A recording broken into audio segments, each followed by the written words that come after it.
Cada año, con la llegada de la época navideña, nos acercamos a la oportunidad tan anticipada de recordar el nacimiento de Jesucristo en este mundo.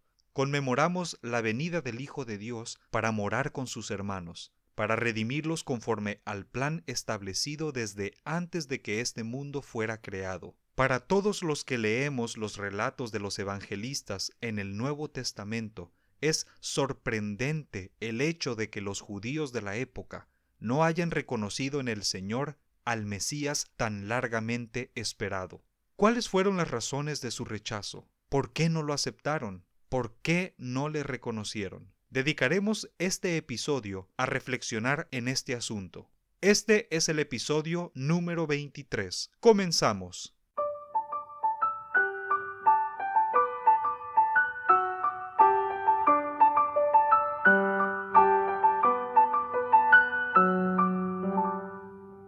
De una manera u otra, a los miembros de la Iglesia de Jesucristo de los Santos de los últimos días, nos cuesta trabajo sentir empatía para con los habitantes del pueblo de Israel de la época del Salvador. Consideramos el título de fariseo un tanto ofensivo, y si tuviéramos que diferenciar entre ellos, los saduceos y demás denominaciones o facciones religiosas, nos daríamos cuenta de que en realidad no los conocemos tanto como creemos. Porque en lo que a nosotros concierne, todos forman parte de un grupo homogéneo que rechazó a Jesucristo y su ministerio. Y aunque hasta cierto punto esta animadversión se encuentra generalizada entre toda la cristiandad, he descubierto que también nos priva de comprender la enorme riqueza cultural en la que se desenvolvieron los acontecimientos del ministerio de Jesucristo. Uno de esos aspectos es precisamente el que nos lleva a analizar algunas de las causas del rechazo de Jesús como el Mesías. Dicho de manera simple, los judíos rechazaron a Jesús porque ellos no estaban esperando a un Cristo redentor. Los judíos esperaban a un Mesías rey, a un Salvador divinamente investido con el manto del rey cuyo arquetipo era David, el gran estadista que logró conquistar los reinos de la tierra prometida y llevar, junto con su hijo Salomón, al reino de Israel a su máximo esplendor. En la mente popular, el Mesías tendría que tener poder para hacer bajar fuego del cielo y consumir a los romanos opresores, o a cualquier otra nación que se levantara como impostora sobre el trono de David, y establecer en su lugar un reino como el que Daniel describía en su profecía. Cito: «Y en los días de estos reyes, el Dios del cielo levantará un reino que no será jamás destruido, ni será dejado el reino a otro pueblo. Despedazará y consumirá a todos estos reinos, pero él permanecerá para siempre». Fin de la cita. Alfred Edersheim, que fue un distinguido judío, erudito de las ricas costumbres, doctrinas y tradiciones de su pueblo, y que más tarde se convirtió al cristianismo, explicó el tipo de Mesías que los judíos esperaban al tiempo de Jesús de la siguiente manera. Cito: «Todo lo que Israel esperaba era una restauración nacional a su antigua gloria. Todo lo demás sería un medio para este fin. El Mesías mismo sería el gran instrumento a través del cual esto sería posible». Visto de esta manera, la imagen añorada era la de un Israel exaltado en lugar de un mundo redimido. En esta imagen no había lugar ni ocasión para un Mesías salvador. La suma total de las expectativas rabínicas difícilmente encajaban en el reino de Dios predicado por Jesús. Él no era el Mesías que los judíos concebían. Fin de la cita. Esta concepción mesiánica que los judíos tenían es más bien lo que para nosotros describe a un Mesías de la segunda venida, no de la primera. ¿Y por qué era así? Veremos que esto no fue por accidente. El pueblo de Israel había vivido cientos de años de saqueos y conquistas. 10 de las 12 tribus se encontraban extraviadas. Los escritos de sus profetas habían sido quemados, distorsionados, mal interpretados. Una y otra vez habían sido obligados a abandonar sus creencias o morir, literalmente. En el Libro de Mormón se encuentran registradas algunas profecías de profetas que no sobrevivieron la prueba del tiempo y que no lograron llegar hasta el Antiguo Testamento de nuestros días. Estas profecías señalaban claramente la primera venida del Mesías Redentor y Salvador, que entregaría su vida en sacrificio por el pecado del género humano.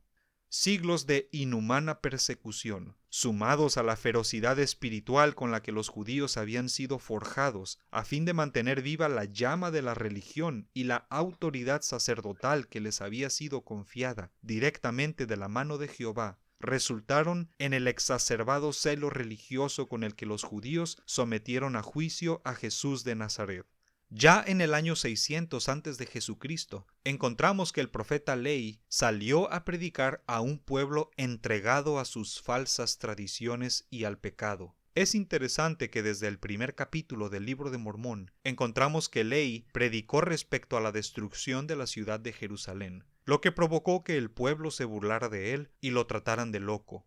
Pero cuando les profetizó respecto a la venida del Mesías y la redención del mundo, los judíos ya no le trataron simplemente de loco, sino que se irritaron contra él, sí, tal como contra los profetas de la antigüedad, a quienes habían echado fuera y apedreado y matado, y procuraron también quitarle la vida. En esto descubrimos desde cuánto tiempo atrás ya estaban puestas las circunstancias que llevarían no solo al rechazo de los profetas, sino al rechazo del mismo Salvador. El hecho de que sus propios apóstoles hayan fallado en reconocer la muerte de Jesús como parte esencial de su sacrificio es muestra suficiente de cuán arraigada en su mente y en la de la sociedad estaba la idea de que el Mesías vendría a sacrificar y no a ser sacrificado. Por ejemplo, Marcos escribió, cito, y enseñaba a sus discípulos y les decía, el Hijo del Hombre será entregado en manos de hombres, y le matarán, y después de haber muerto, resucitará al tercer día. Pero ellos no entendían esta palabra y tenían miedo de preguntarle. Fin de la cita. Tenemos el mismo testimonio de Lucas. Cito, y Jesús, tomando a los 12, les dijo, He aquí, ahora subimos a Jerusalén, y se cumplirán todas las cosas que fueron escritas por los profetas acerca del Hijo del Hombre, porque será entregado a los gentiles, y será escarnecido e injuriado, y escupirán en él, y después de que le hayan azotado, le matarán, pero al tercer día resucitará. Pero ellos nada entendieron de estas cosas, y esta palabra les era encubierta, y no entendían lo que les decía. Fin de la cita.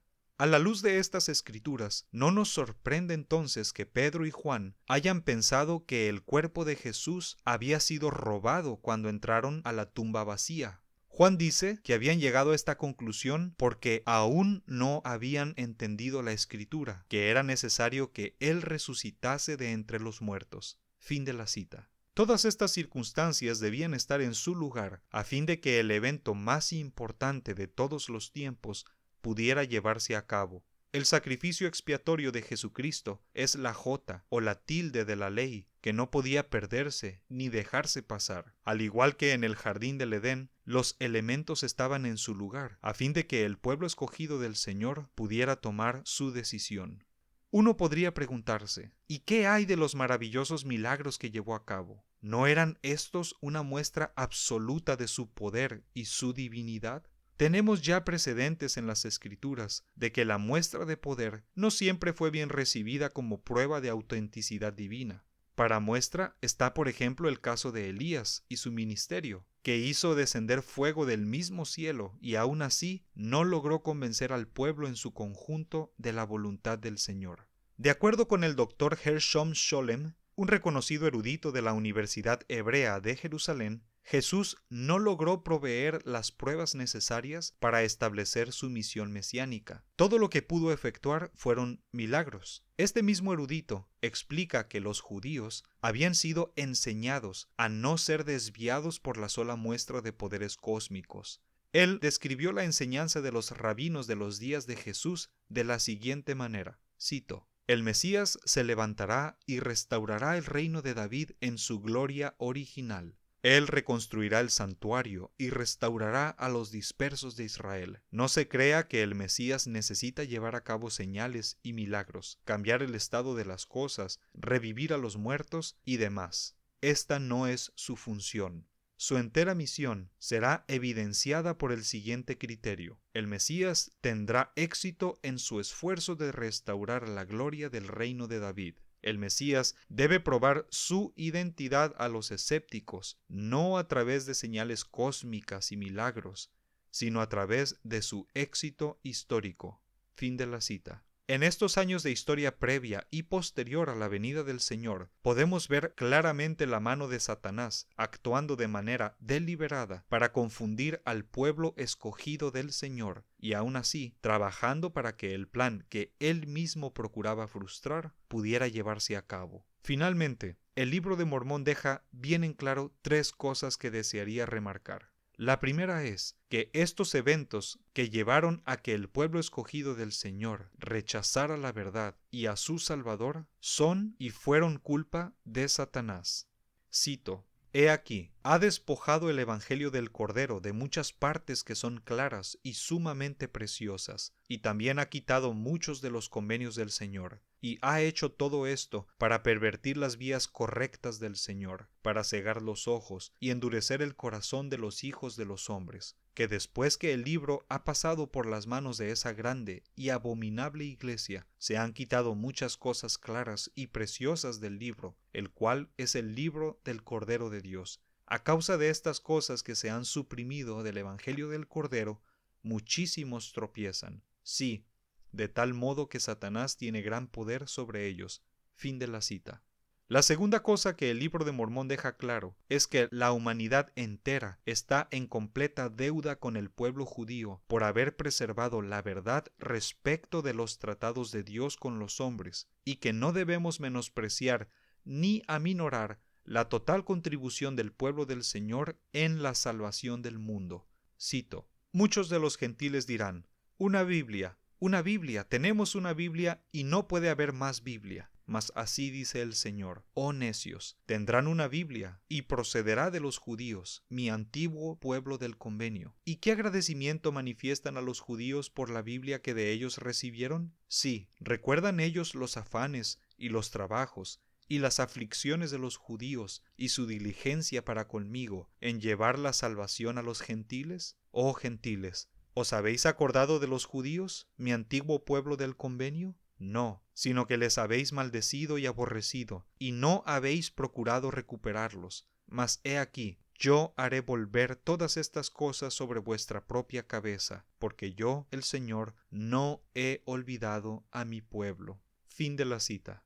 La tercera cosa es precisamente la que ha sido mencionada al final del pasaje anterior. El Señor no ha olvidado a su pueblo, y en nuestros días hemos de ver cómo el profundo anhelo del pueblo judío se cumplirá en su totalidad. Israel será restaurado, los judíos volverán a su tierra, y las naciones que luchen en contra de ellos serán esparcidas y confundidas, y verán frente de sí cómo el antiguo reino de David es restaurado por conducto del león de la tribu de Judá. Entonces se cumplirá la profecía de Zacarías. Cito: y entonces me mirarán los judíos y dirán: ¿qué heridas son estas en tus manos y en tus pies? Entonces sabrán que yo soy el Señor, porque les diré: estas son las heridas con que fui herido en casa de mis amigos. Soy el que fue levantado, soy Jesús que fue crucificado, soy el Hijo de Dios. Y entonces se lamentarán porque persiguieron a su rey. Fin de la cita. Gracias por acompañarme en un episodio más de este podcast. Espero que haya sido de tu agrado. Si tienes temas o sugerencias, no olvides dejarlos en los comentarios. Mientras tanto, hasta la próxima.